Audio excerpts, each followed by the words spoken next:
resi bumi saja. Hanya sehingga nanti istilahnya bukan TPA lagi, tapi tempat memburukan residu. Karena ada residu nanti akan masuk ke TPA sampah atau yang di akhirnya itu residu. Inilah yang menjadi tujuan dari perubahan perilaku yang akan kita lakukan selama mulai dari mulai hari ini sampai nanti mungkin di pertengahan 2025 ya, kegiatan ini. Kemudian itu apa namanya? Yang kedua adalah mendorong para tokoh. Nah ini selain dengan perubahan perilaku juga kita ingin mendorong para tokoh masyarakat. Dalam ini adalah kepala desa, ketua RT, ketua RW, tokoh adat, juga tokoh-tokoh masyarakat menyediakan sarana prasarana.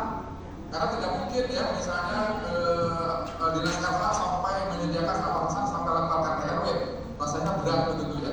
Karena mereka sudah punya tugas di level kota. Nah, kita berharap setiap prasarana yang level RT RW, misalnya tempat pembuangan sampah sementara apa, misalnya TPS 3R atau misalnya bank sampah, atau misalnya tempat sampah di tiap rumah. Kemudian membangun sistem persampahan. Seperti asahan itu tadi yang inline, yang satu jalur dan sampai ke TPSD. Nah, kita berharap juga ada sistem pengembangan persampahannya sampai misalnya di level lembaga masyarakat atau 3R atau bank sampah. Kemudian membangun lembaga masyarakat seperti bank sampah atau 3R, dan juga banyak masyarakat untuk mengolah sampah di sumbernya. Jadi mengurangi, memilah, dan juga mengolah. Dan membuat rapat terkait. Nah, kalau di desa ada perdes, kalau di adat ada aturan-aturan adat yang bisa mengikat masyarakat untuk taat kepada aturan di dalam mengolah sampah. Saya percaya masyarakat dari sangat patuh kepada aturan adat, sehingga mungkin bisa mengajak para ketua adat mungkin bisa membuat aturan-aturan yang bisa mengajak masyarakat untuk bisa mengolah sampah di sumbernya. Nah, kemudian untuk di level pengelola sekolah atau kampus, kita juga karena sekarang di sekolah sudah banyak juga yang sejenis sekolah adiwiyata yang sudah sangat bagus teman-teman. Nah, kita ingin semua sekolah menjadi sekolah adiwiyata.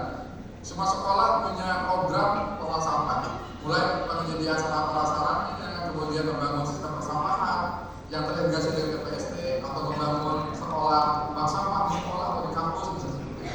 Dan melakukan program pembelajaran yang ekstrakurikuler terkait pengolah sampah.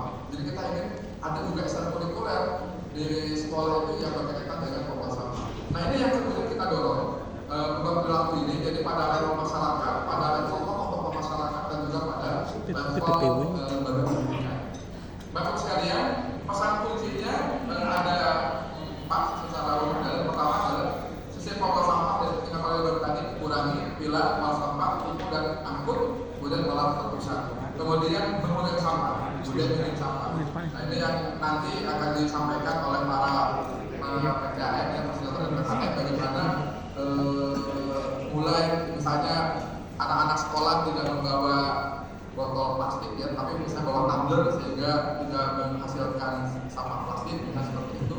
Atau bisa belanja tidak menggunakan kresek, tapi juga menggunakan tas belanja yang bisa dipakai lagi dan sebagainya. Itu banyak cara-cara yang bisa menggunakan sampah. Kemudian memilah sampah ini merupakan salah satu sasaran dari kegiatan ini adalah masyarakat sudah memilah sampah. Jadi mungkin perlu sampaikan bahwa sasarannya adalah di akhir program itu 100% masyarakat edukasi. Kemudian 20% masyarakat sudah memilah sampah dan sekaligus juga menjadi nasabah bank sampah. Itu yang kita harapkan. Kemudian mengolah sampah di sini baik terutama di sumbernya. Nanti di kegiatan PPM ini ada